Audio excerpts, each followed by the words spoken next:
Single digit lottery एक ऐसी घिनौनी लत है जो रातों रात करोड़पति बनने का ख्वाब दिखाकर इंसान का सब कुछ लूट लेती है। पैसा, इज्जत, सगे संबंधी और कभी-कभी उसकी जान भी।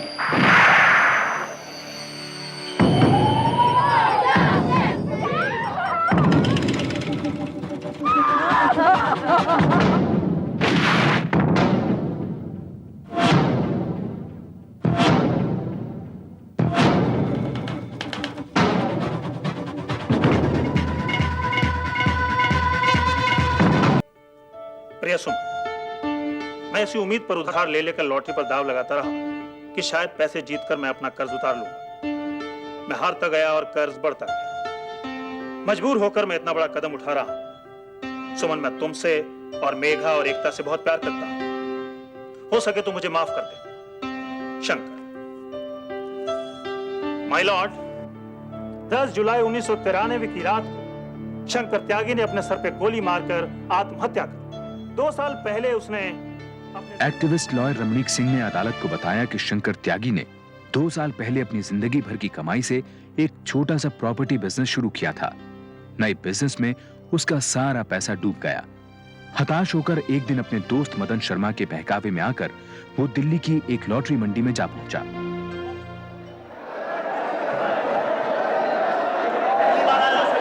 आज तो बोनी कर ही डालो। देखो 100 रुपए की तो सवाल है और फिर जीत गए, नंबर लग गया तो 900 रुपए मिलेंगे। अरे मदन भाई, मेरे पास तो सिर्फ 100 रुपए हैं। अरे एक बार करने से कुछ नहीं होगा यार, एक बार ट्राई कर लो। देखो इसमें 20 की टिकटें हैं, ठीक है, और सबका आखिरी डिजिट तिक्का है। अगर तेरा तिक्का निकल गया तो तेरी बेटा जिंदगी भर मौज ही मौज। रख लो यार, देखो गेम शुरू होने वाला है। रखो रखो।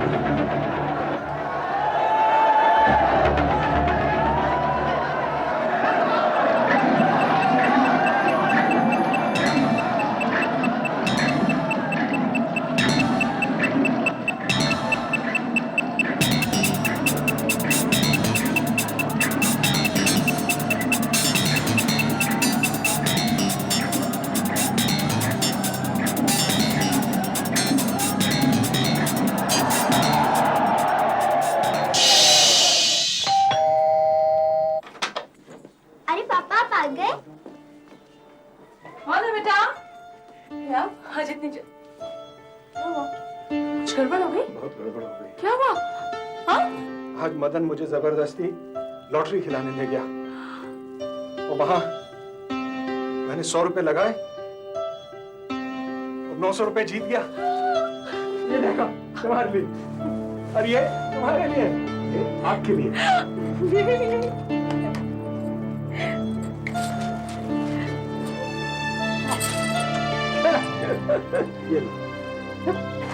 ये लो पैसे। मैं कहने वाली थी कि बच्चों की फीस भी देनी है और बिजली का बिल भी 350 रुपया है। आज से पैसे की कोई फिक्र नहीं, आज तो शुरुआत है। कल मुझे 100 रुपए दे देना, फिर देखना तो। नहीं, अब आप लॉटरी नहीं खेलेंगे। देखा नहीं मेरे भाई का सारा बिजनेस कैसे चौपट कर दिया इस मरी लॉटरी ने। आपको बच्चों की कसम है, आप लॉटरी नहीं खेलेंगे। अरे तो तुम यूं ही सीरियस हो गई। अच्छा चल।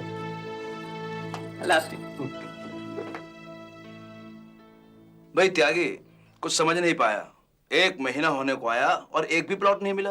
अरे भसीन साहब, कमर्शियल प्रॉपर्टी की मार्केट बहुत तेज चल रही है। एडवांस देने में 1 घंटे की देरी और प्लॉट हाथ से निकल जाता है। शंकर, अबे आज शॉर्ट पंजा लगने वाला है, चलेगा? नहीं मोहन भाई, तुम जाओ।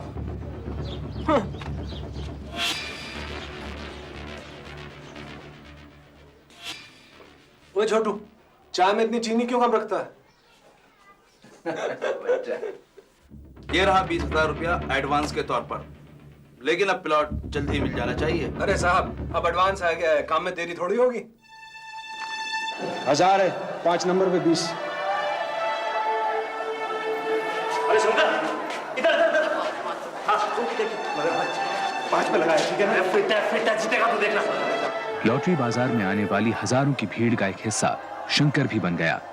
खेल सीखना मुश्किल नहीं था। खिलाड़ी को बस 0 से 9 के बीच की किसी एक संख्या पर दांव लगाना होता था और अगर घुमाया हुआ नंबर आपके टिकट पर छपे आखिरी नंबर से मेल खा जाए तो आप जीत गए दांव पर लगाए गए पैसों की 9 गुनी कीमत। अगले 2 दिनों में शंकर तरक्की करके 5 रुपए के टिकट से 1000 रुपए के टिकट पर पहुंच गया, लेकिन जीता एक कानी कौड़ी भी नहीं। सिर्फ 2 ही दिन में वो पुनीत भसीन के एडवांस दिए 20,000 में से 18,000 रुपए हार चुका था। कोई नहीं यार, हिम्मत नहीं आते। कल हारा, आज जीता, कल होगा फिर हमारा, देखना तू।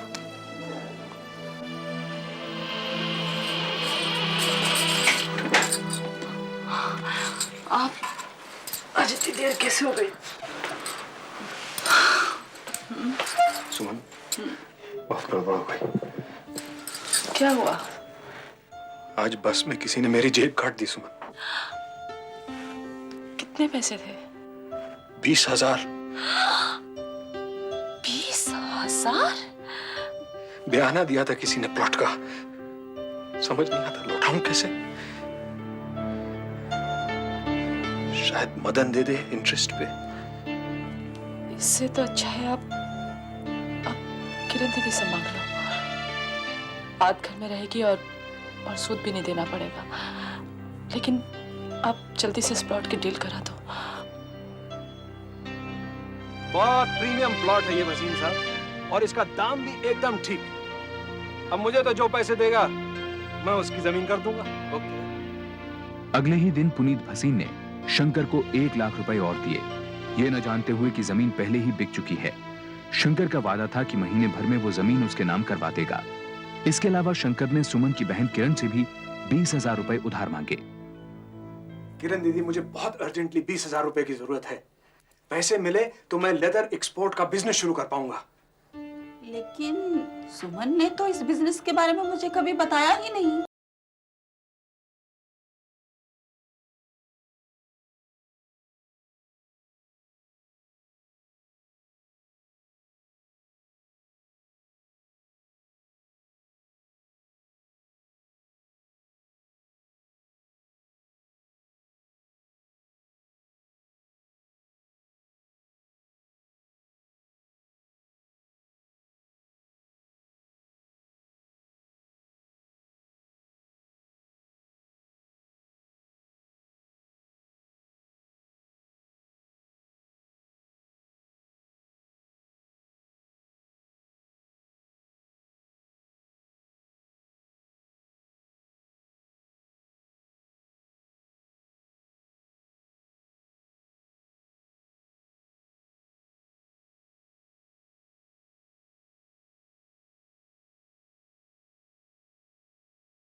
रुक जा शंकर।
डॉक्टर मरीज का रिश्ता एक नाजुक रिश्ता होता है।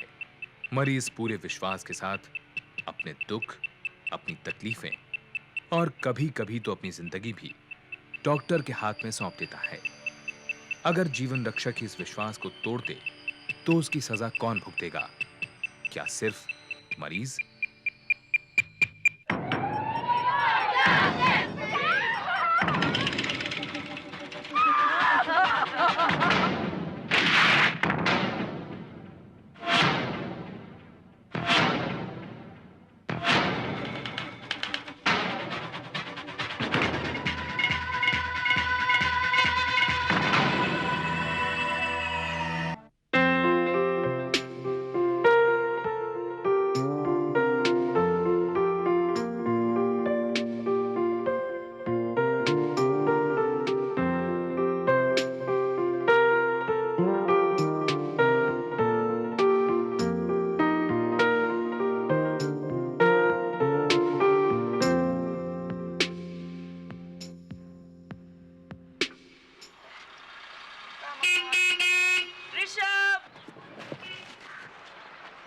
चलो गाइस, घर चलो। हाँ 5 मिनट।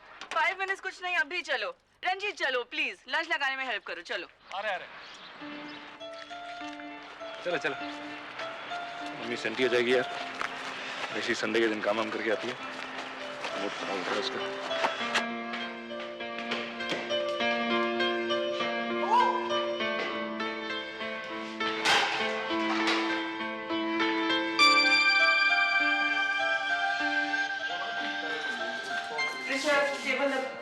ऋषभ टेबल लगाओ।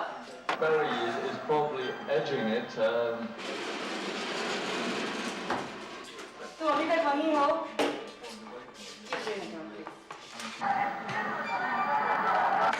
हटा मत रे।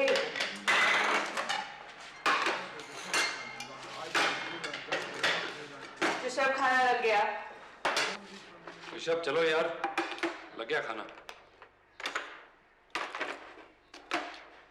ऋषभ टीवी बंद करो, बंद करो टीवी।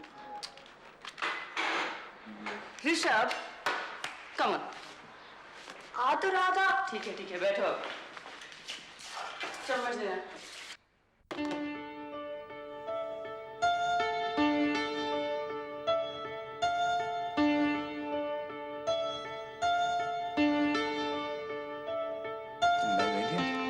नहीं। राजमा चावल पसंद नहीं है ना? मारो वहीं पक्का।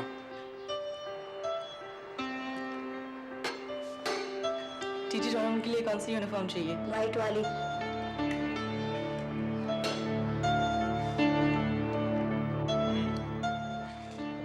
खत्म करो।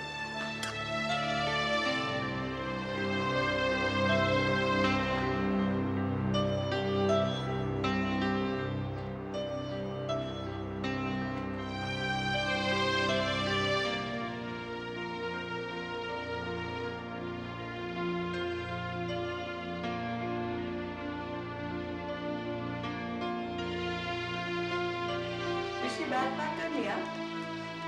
ठीक है।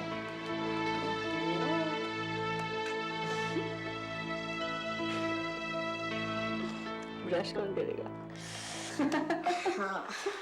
उठो, चलो जाओ ब्रश करो।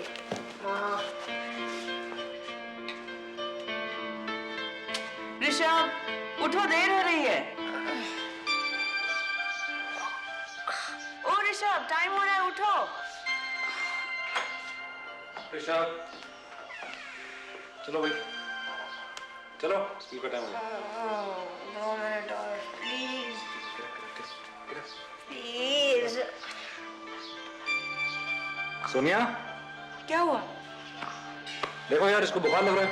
नहीं प्लीज, मैं ठीक हूँ, मैं ठीक हूँ। थर्मामीटर ले। I'm fine। हाँ फाइन तो है। कल तो ठीक था। हो गया।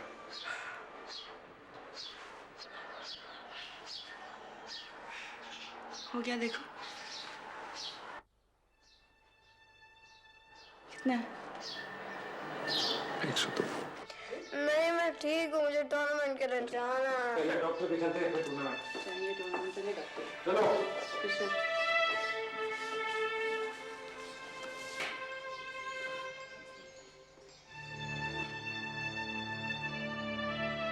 शुरू में ऋषभ का इलाज नजदीक के ही एक क्लिनिक में हुआ, लेकिन जब 10 दिन तक उसका बुखार नहीं उतरा तो रंजीत और सोनिया ने उसे डॉक्टर भल्ला को दिखाने का फैसला किया, जो एक बहुत ही reputed nursing home green fields में बच्चों के डॉक्टर थे। डॉक्टर भल्ला को टाइफाइड का शक हुआ। उन्होंने ऋषभ का विडाल टेस्ट किया और उसे हॉस्पिटल में दाखिल कर लिया।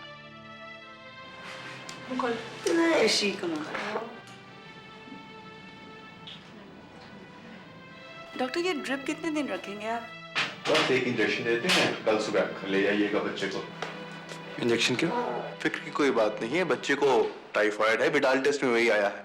मरिया, बच्चे को एक क्लोरोफिनेकॉल देना 5 ml। कल सुबह बच्चे को घर ले आ सकते हैं। जी।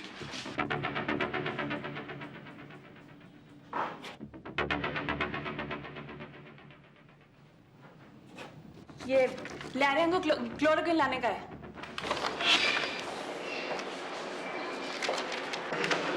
डॉक्टर भल्ला ने ऋषभ को क्लोरोफेनेकॉल का इंजेक्शन प्रिस्क्राइब किया, लेकिन पर्ची में दवा का नाम नर्स मारिया मेनेजिस ने लिखा, उन्होंने खुद नहीं। केमिस्ट ने भी बगैर ये देखे कि पर्ची पर डॉक्टर के दस्तखत हैं कि नहीं, इंजेक्शन दे दिया। लेकिन मारिया ने क्लोरोफेनेकॉल की जगह गलती से लिख दिया था क्लोरोक्विन। किस नंबर के पेशेंट को इंजेक्शन लगाने का है? नहीं, वो तुम दे दो, मुझे अभी बहुत सारे पेशेंट देखने राउंड पे जाना। और जो ग्लूकोज लगा हुआ है वो अभी लगा रहने देना, और नर्स आएगी तो उसको बोलना, नर्स आएगी तो बोलना। रंजीत को बिल्कुल भी अंदाजा नहीं था कि वो गलत इंजेक्शन खरीद कर ले जा रहा है। क्लोरोक्विन एक एंटी मलेरियल ड्रग है। इस दवा की जरा भी ज्यादा खुराक जानलेवा हो सकती है। एक छोटी सी भूल भी जिंदगी और मौत के बीच के फासले को पल भर में मिटा सकती है।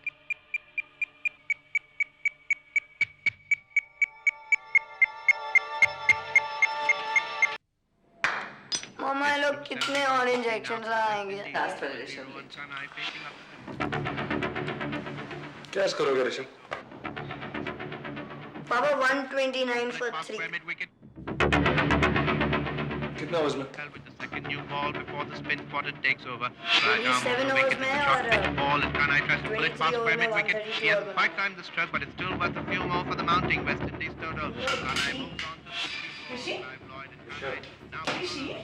ऋषि?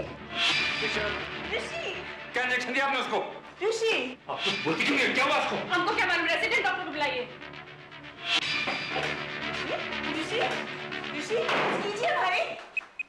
रंजीत को इस बात का एहसास तक नहीं था कि शायद 3.5 मिनट में ऋषभ मर भी सकता था। ऋषभ को क्लोरोक्विन की दुगनी खुराक दी गई थी, वो भी इंट्रावीनसली। इसीलिए दवा का जहरीला असर फौरन और भयंकर तरीके से हुआ। ऋषभ को दिल का दौरा पड़ा। Sister, there's an emergency. My child has collapsed. Sister, will you call a doctor? Doctor ठीक रहा, इमरजेंसी रूम नंबर 3 में आइए। He's coming.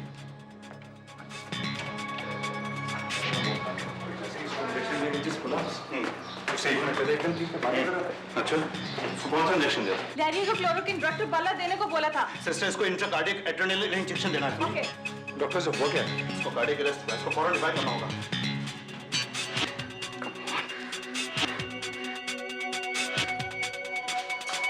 डॉक्टर, क्या?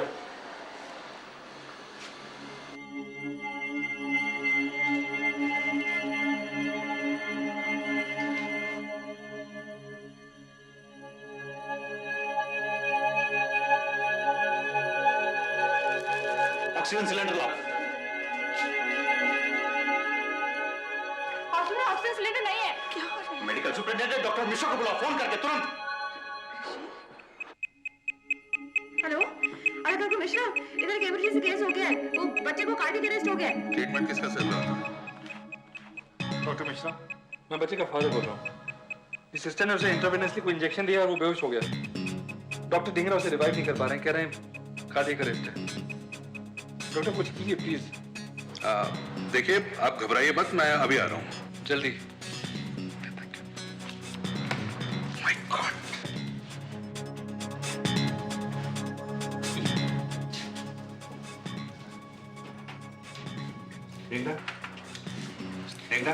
जल्दी से ऑक्सीजन और मैनुअल वेंटिलेटर का इंतजाम करो, क्विक। डॉक्टर मिश्रा, जो कि ग्रीन फील्ड्स के मेडिकल सुपरिंटेंडेंट और सीनियर एनेस्थेटिस्ट होने के साथ साथ हॉस्पिटल में पार्टनर भी थे, उन्होंने ऋषभ की ब्रीदिंग कंट्रोल में लाने के लिए उसे मैनुअल वेंटिलेटर पे रखा। ऋषभ का कार्डियक अरेस्ट तो ठीक हो गया, पर रह रहकर उसे दौरे पड़ने लगे। डॉक्टर क्या हो रहा है ऋषभ को? आप क्या मशीन है, आप बताएंगे कुछ हमें? घबराने की कोई बात नहीं मिसेस माथुर, आपका बेटा बिल्कुल ठीक है। इसे कार्डियक अरेस्ट हुआ था, लेकिन अब इसका हार्ट बिल्कुल नॉर्मल है। ठीक है? इसे आप ठीक है ना? ये क्या हो रहा है इसे? मिसेस माथुर, मैंने कहा ना घबराइए मत। Your child is in safe hands. बस थोड़ी सी रेस्पिरेटरी प्रॉब्लम है। देखिए, कार्डियक अरेस्ट हुआ है तो नॉर्मल होने में थोड़ा वक्त तो लगेगा ही। देखिए, आप ऐसा कीजिए, आप बाहर चलकर बैठिए, लेकिन अगर कोई प्रॉब्लम होगी तो हम आपको बुला लेंगे। Please please Mrs Mathur, try to understand. Please give us the time to work, please.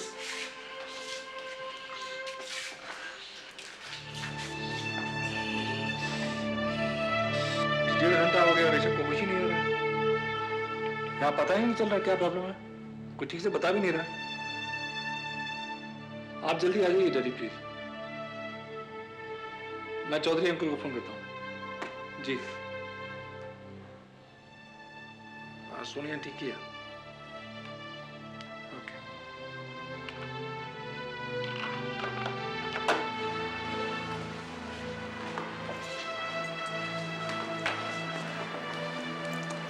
बेटी, आपका कौन बीमार है? मेरा बेटा।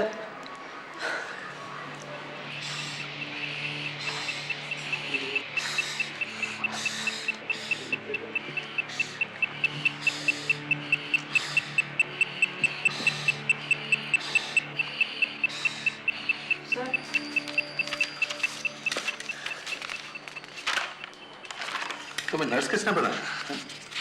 सर मेरे को क्लोरोक्विन ही सुनाई Oh, shut up! 10 साल के बच्चे को क्लोरोक्विन का इंजेक्शन। पर सर उसको क्लोरोक्विन सिरप भी प्रिस्क्राइब किया था। इंट्रावेनस इंजेक्शन और सिरप में फर्क होता है। Stupid, disgrace। तुम्हारी वजह से एक 10 साल के बच्चे की यह हाल हो गया।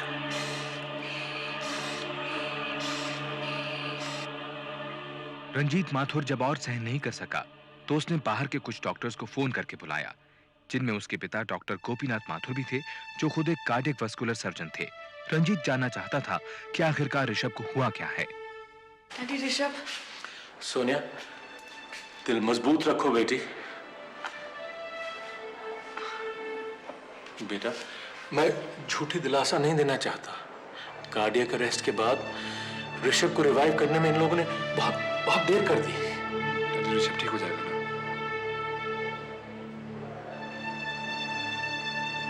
गलत इंजेक्शन देने से कार्डियक अरेस्ट हुआ, लेकिन असली नुकसान उससे नहीं हुआ। ऋषभ को रिवाइव करने में जो देर हो गई, नुकसान उससे हुआ। किसी ने उसको टाइम पर ऑक्सीजन नहीं दी, माउथ टू माउथ रेस्पिरेशन देने की भी कोशिश नहीं की। जब ऋषभ के दिमाग को 5 मिनट तक ऑक्सीजन नहीं मिला तो उसे सिवियर ब्रेन डैमेज हो गया। डैडी, इतनी बड़ी बात आप कैसे कर सकते हैं? आपने उसको 1 मिनट भी देखा नहीं है। डॉक्टर मिश्रा कह रहे हैं उसे होश आ जाएगा, वो ठीक हो जाएगा। रंजीत मेरे बेटे, समझने की कोशिश करो। His brain is dead. There is nothing we can do. It's all over now.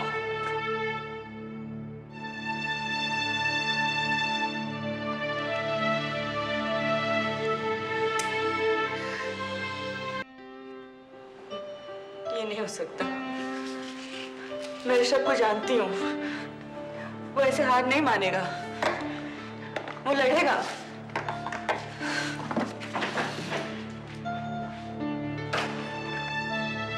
अगले 3 दिनों तक ऋषभ को मैनुअल वेंटिलेटर पर रखा गया। 24 घंटे डॉक्टर्स हाथों से पंप करके ऋषभ के फेफड़ों में ऑक्सीजन पहुंचाते रहे, लेकिन उसकी हालत में जरा भी सुधार नहीं हुआ। उसे बमुश्किल जिंदा रखा जा रहा था। ऋषभ को कई किस्म की प्रॉब्लम्स ने जकड़ लिया। डीसेरिब्रेट रिजिडिटी, इरेटिक ब्रीदिंग, कन्वर्जन्स। उसके खून का प्लेटलेट काउंट भी कम हो गया। ऋषभ को ब्लड ट्रांसफ्यूजन भी दिया गया, फिर भी उसकी हालत में कोई सुधार नजर नहीं आया। डॉक्टर मिश्रा ब्लड ट्रांसफ्यूजन भी हो गया, लेकिन उसको होश नहीं आ रहा। वेल मिस्टर माथुर, आपका बेटा बिल्कुल ठीक है, थोड़ा वक्त लगेगा नॉर्मल होने में। डॉक्टर मिश्रा बार बार यही कह रहे थे कि मैनुअल वेंटिलेटर की मदद से ही ऋषभ पूरी तरह ठीक हो जाएगा, लेकिन 3 दिन तक लगातार मैनुअल वेंटिलेटर पंप करके ग्रीनफील्ड्स के डॉक्टर भी हार मान गए। ऋषभ अभी भी कोमा में था। आखिरकार 6 अप्रैल 1993 की रात में ऋषभ को सेंट्रल हॉस्पिटल ले जाया गया ऑटो वेंटिलेटर पर रखने के लिए।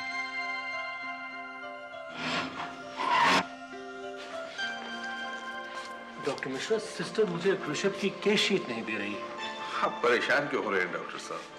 मैं हूं ना, मैं तो साथ चल ही रहा हूं, केस शीट की क्या जरूरत है? अगले 20 दिनों तक सेंट्रल हॉस्पिटल के सीनियर पीडियाट्रिशियन डॉक्टर आनंद ने ऋषभ को आईसीयू में रखा और तरह तरह के टेस्ट किए। डॉक्टर मिश्रा को ऋषभ की केस फाइल मजबूरन डॉक्टर आनंद को देनी पड़ी ये बताने के लिए कि ऋषभ के रिवाइवल में इतनी देर क्यों लगी। डॉक्टर मिश्रा, रिवाइवल के प्रोसीजर तो नर्स तक को आते हैं, फिर ऋषभ माथुर केस में इतनी डिले क्यों हुई?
सर, मैंने उसे रिवाइव करने की बहुत कोशिश की थी। क्या खाक कोशिश की थी?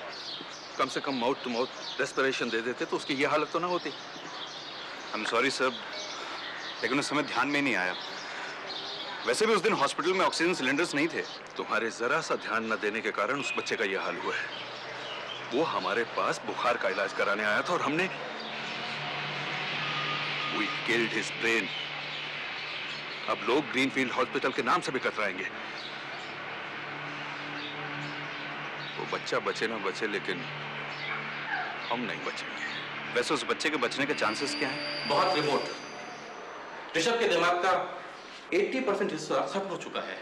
आप ऋषभ को बचा पाएंगे या नहीं? मिस्टर माथुर, ऋषभ को सांस लेने के लिए भी एक वेंटिलेटर की जरूरत पड़ती है। अगर हम उसे बचा भी लेंगे तो वो जिंदगी भर के लिए एक वेजिटेबल बन जाएगा। देखिए, हम आगे की बात सोच भी ले सकते हैं। अभी के लिए उसे बस बचा लीजिए प्लीज। मिसेस माथुर, प्लीज आप समझने की कोशिश कीजिए। अगर हम ऋषभ को बचा भी लेंगे तो वो कभी बोल नहीं पाएगा, चल नहीं पाएगा, यहाँ तक कि अपना खाना भी निगल नहीं पाएगा, और शायद उसे सांस लेने के लिए भी एक सपोर्ट सिस्टम जरूरत पड़े। और आप लोग जानते हैं सपोर्ट सिस्टम क्या कॉस्ट करता है? हर दिन के हजारों रुपए। क्या आप लोग उसे अफोर्ड कर पाएंगे? तो क्या चाहते हैं आप? अपने हाथों से उसके सपोर्ट सिस्टम की नली को निकाल दें, मर जाने दें उसे। आपका बच्चा होता तो ये करते आप? जवाब दीजिए।